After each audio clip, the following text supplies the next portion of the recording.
So we need to plug all the power in. Power for the mixer plugs in here. There's no power switch on the mixer. It will turn on immediately and the blue LED shows you that there's power to the unit. Speakers do have an on-off switch there. So they need to be in the on position. Make sure the red light is on. There's also a volume control here, which is the overall volume. We have a volume control on the mixing desk, which we'll show you in a minute, but this one should be set around the midway point. This allows you to set the maximum volume of the speakers or turn the maximum volume down a little bit. There's also a mic, bass and treble. We don't use the microphone one at all. Bass and treble usually will be set center, but it's up to you. If you want a bit more bass, you can always turn it up. Okay, so the mixing desk is on, the speakers are on, the touchscreen is also on.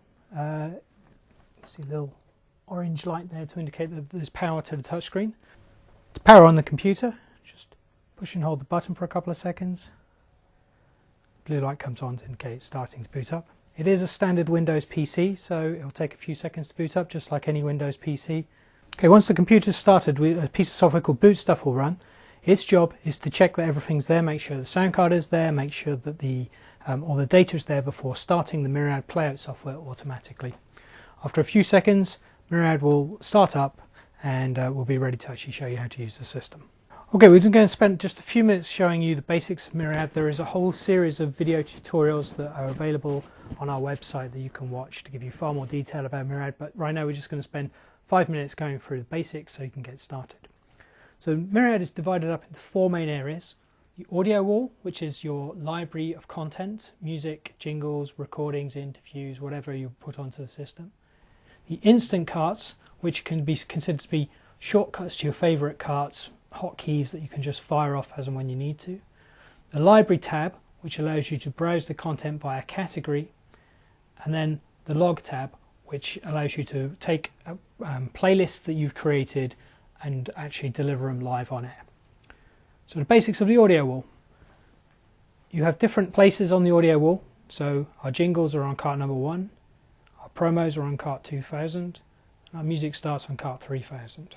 When you get your system, there'll be a little bit of audio on there just for testing purposes, but essentially it'll be empty, leaving you to add your own content. We then have 4 cart players along the bottom here, which relate to 4 channels on the mixing desk. Myriad's 1, 2, 3 and 4. You may remember the coloured cables we plugged in earlier. Those also relate to the cart players. So in the simplest thing, if we want to play Katy Perry, we pick it up, we drag it into the green channel. It's now ready to play. We can press the play button. Katy Perry starts playing. And this will come up on Myriad 1 on the mixer. So we can control the volume. Katy Perry just by fading the slide up and down. Okay, if you drag a cart into a cart player with an intro is displayed here, 10 seconds here. When we drop into the cart player, when we press play, we have a countdown which tells us when the vocals are going to kick in. We call this an intro. And this is how we would speak into the microphone just here, and when we stop talking, the vocals will come in. When you do turn the microphone on, the speakers do automatically turn off so that you don't get any feedback. If you're listening with your headphones, you'll still be able to hear the song playing. As the cart comes towards an end, get an indicator at 10 seconds. You can drag in the next item you want to play. Press play. And congratulations, you're a radio DJ. To record, you just press on the record button here. It starts recording. So if I want to record my voice, get the microphone, open the microphone, start speaking. You can see it's recording here. So here we would record whatever we wanted to, an interview or whatever it is we're recording. When we want to finish, press the button again. Say, do you want to save it? We say yes. Say, do you want to jump to that cart? We say yes. Here's our recording. We could also edit it. And there's our recording for editing, but editing is covered in detail in the full tutorial videos for Myriad. Next we're going to look at instant carts. These are hotkeys to your favourite carts. So I could create a new instant cart set, right click, add set, call this one School Radio, go back to the audio wall, drag an item I want to play onto the instant cart set, release it. Now when I press number 1 on the keyboard, it will play it out. Hot FM. Next, I'm going to show you a very quick way of creating a playlist, and then to do it, do what we call a live assisted show. To create a playlist, go to the View, Display Pad. This opens up what we call the pad, which is basically like a manual playlist creator, just like you would create a playlist in iTunes or Windows Media.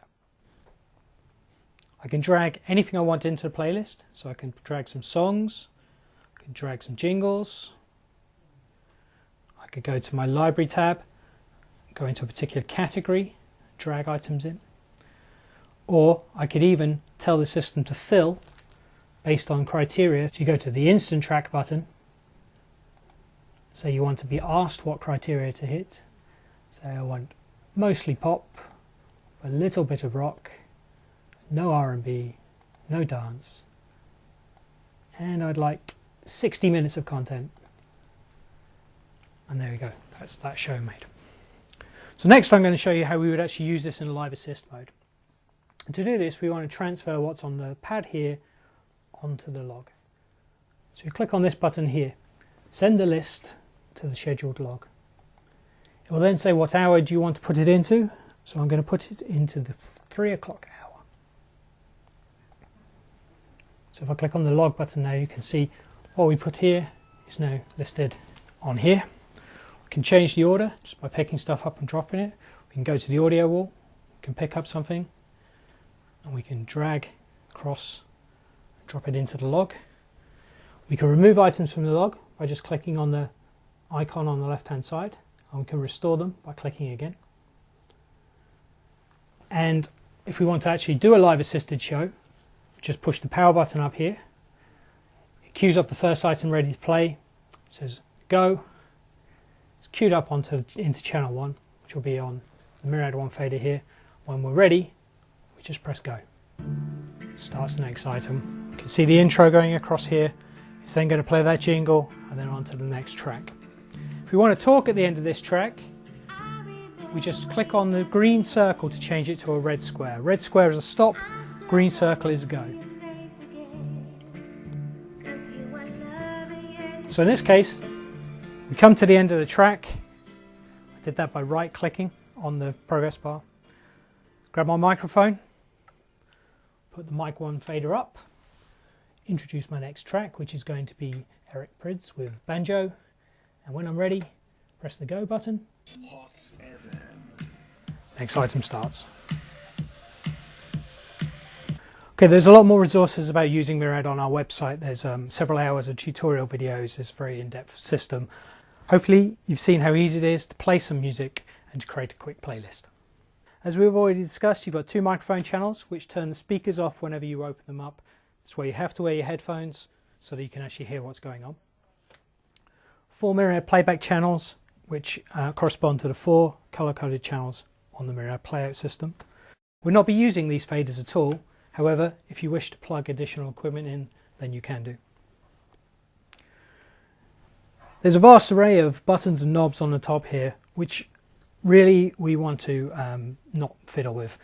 The important things are, we want to have the channels turned on. If the channel's off, doesn't matter if you put the fader up, nothing will go out on air. So make sure that we've green lights across the board on the on channels. Also really important, up here on the stereo ones, for your first 3 Myriads, they need to be on ST1, ST3 and ST5. That's because that's what we're plugged into, ST1, ST3, ST5. Okay, sometimes you'll want to turn a particular channel up or down. You could do it with the faders, but normally what we like to do is put the faders right to the top. So if we needed to turn one of the guest microphones down, for example, we'd be using the gain on the top here to just turn it down. So this knob here determines how loud the thing will be when the fader is at the top of its treble. When you're doing the same thing on the stereo channels, you've got ST1, ST3 and ST5. ST7 is this one here. So you control the gain with those. Don't worry about the rest of the knobs here. We're not worried about them for now. They want to be set, the black ones want to be set to 0. All the rest of the blue ones really want to be set central. The pink ones want to be set, the pan and balance ones want to be set central. Another important thing is the audition buttons here need to be off with no light on them. When you push a button, it changes the channel from going to the main output to the audition output, which we're not worried about for now, but just make sure that all the red lights are off. Sometimes what you want to do is listen to a piece of audio without it being broadcast on air. Under normal circumstances, if you take a piece of audio and you drop it into a cart player and press play, if the fade is up, it will be broadcast on your recording or on your live stream. So let's say we wanted to listen to that again but not have it broadcast on air.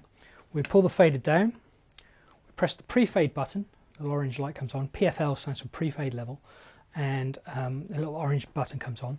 We drag it into the correct cart player on a cart player and we listen to it. So now we can hear it through the speakers, but it's not actually being broadcast. When we're happy with that, we turn the pre-fade off, put the fader back up again so it's ready to broadcast. Final couple of things. All this stuff over here, really we don't need to worry about too much. The important ones are the CRM speakers. This is what controls the volume of the speakers in the studio. And also the CRM headphones and the guest headphones. These control both the CRM and the guest headphones so that you can control how loud it is in your headphones. Just as a warning, headphones go pretty loud. So make sure before you use the system, always make sure that the volume is at 0 and then turn it up to a comfortable level. Never just put the headphones on and play some music in case someone has left it at full volume, because you could damage your hearing. So it's always best to check that they're on 0, then turn them up. We ignore these 3 here, but this one here, the main output, is pretty important. If that's down, you're not broadcasting anything. So make sure that's at the top whenever you want to be broadcasting or recording. Final thing is the VU bars here, which show you how loud a piece of audio is. So when you're playing it, you want to be getting up to around the top of the greens. You don't want to be in the yellows and certainly not in the reds. So that's it for the starter package. There's loads more resources on our website, loads of tutorial videos about Myriad. There's also tutorials and resources to help you get started using school radio to do things like plays, news programs, interviews, whatever you can imagine. So best of luck with it, and I hope you have great fun.